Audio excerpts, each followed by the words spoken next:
Imagine holding two ancient Roman coins in your hands. In your left hand, a denarius from the reign of Augustus, minted around 10 AD. It's heavy, cold, and made of 98% pure silver. It represents a full day's wage. Now, in your right hand, hold a coin from 250 years later. It carries the exact same name, but it's practically weightless, made of cheap copper with a paper-thin silver wash. This isn't just a story about old money. This is the exact blueprint of how the greatest empire in human history actually destroyed itself. Not by swords and not by enemy armies, but by printing its way to absolute oblivion. For centuries, we've been taught a highly dramatized version of history. We are told Rome fell because unstoppable barbarian hordes battered down its gates. But the truth is far more terrifying and incredibly relevant to us today. Rome fell because its money became absolutely worthless. And when a society's money loses its value, every single pillar of that civilization collapses right after it. The barbarians simply walked into a ghost town that had already committed economic suicide. To understand the murder, we first need to look at the Golden Age. Back in 27 BC, Emperor Augustus established something revolutionary: sound money.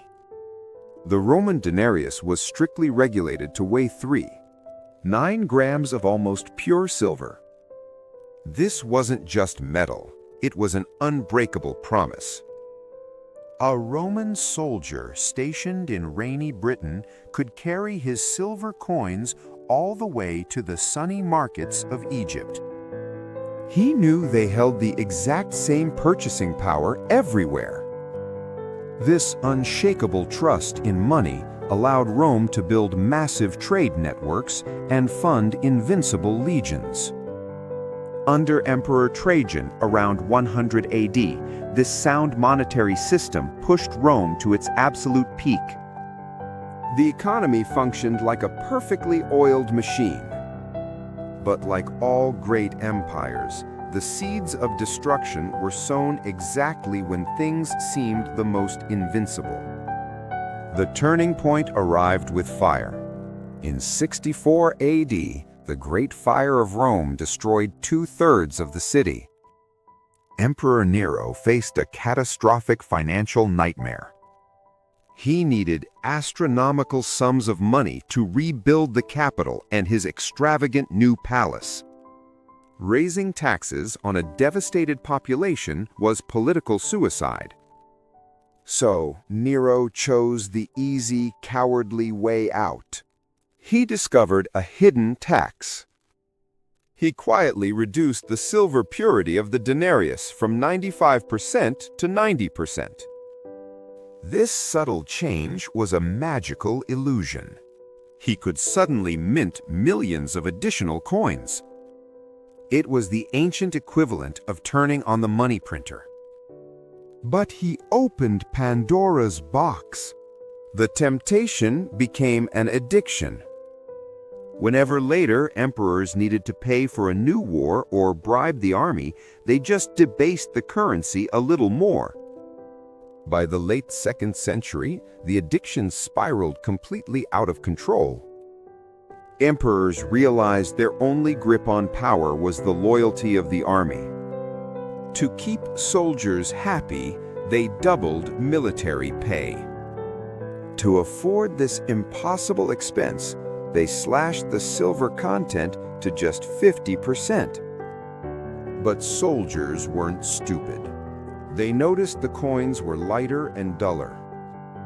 Because the money was worth less, merchants demanded more coins for the exact same loaf of bread.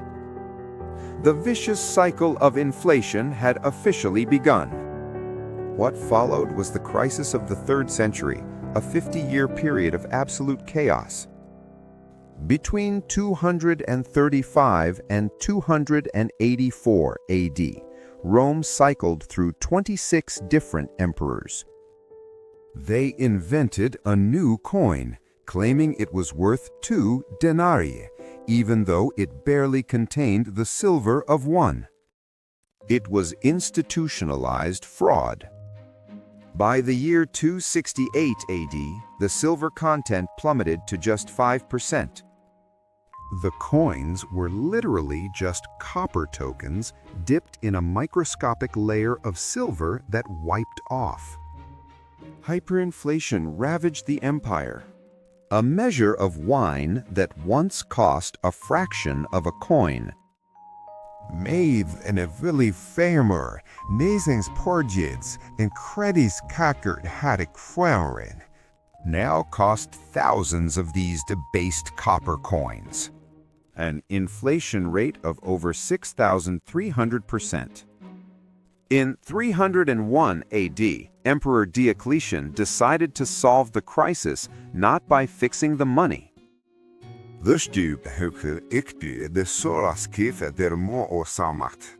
but by passing a law making inflation illegal. He issued the edict on maximum prices. The penalty for charging even 1 penny more: death by execution. Diocletian blamed greedy merchants, ignoring that the government itself was printing worthless currency. As basic economics dictates, the price controls were a catastrophic failure. Merchants simply could not sell goods at the government-mandated prices without going bankrupt. So they hid their products. Shelves went completely empty. Massive black markets emerged where food was traded in secret at its true inflated value. Because the currency was now completely untrusted, the entire tax system broke down. The Roman state resorted to taxation in kind, collecting physical grain, cows, and cloth. Think about the logistical nightmare. You cannot divide a sheep to give a soldier his weekly allowance. Soldiers flat out refused worthless coins.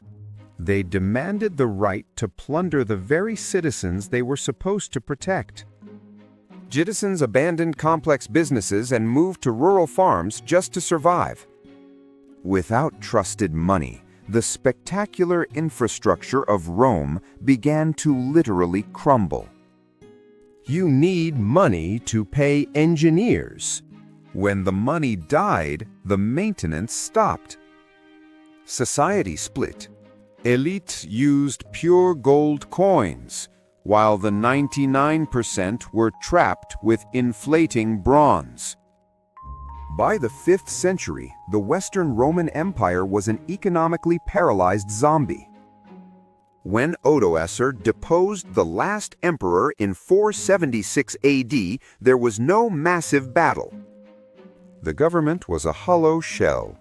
The real collapse had happened slowly inside the mints. Today, governments face the same temptation. Remember, when you destroy a nation's money, you inevitably destroy the nation itself.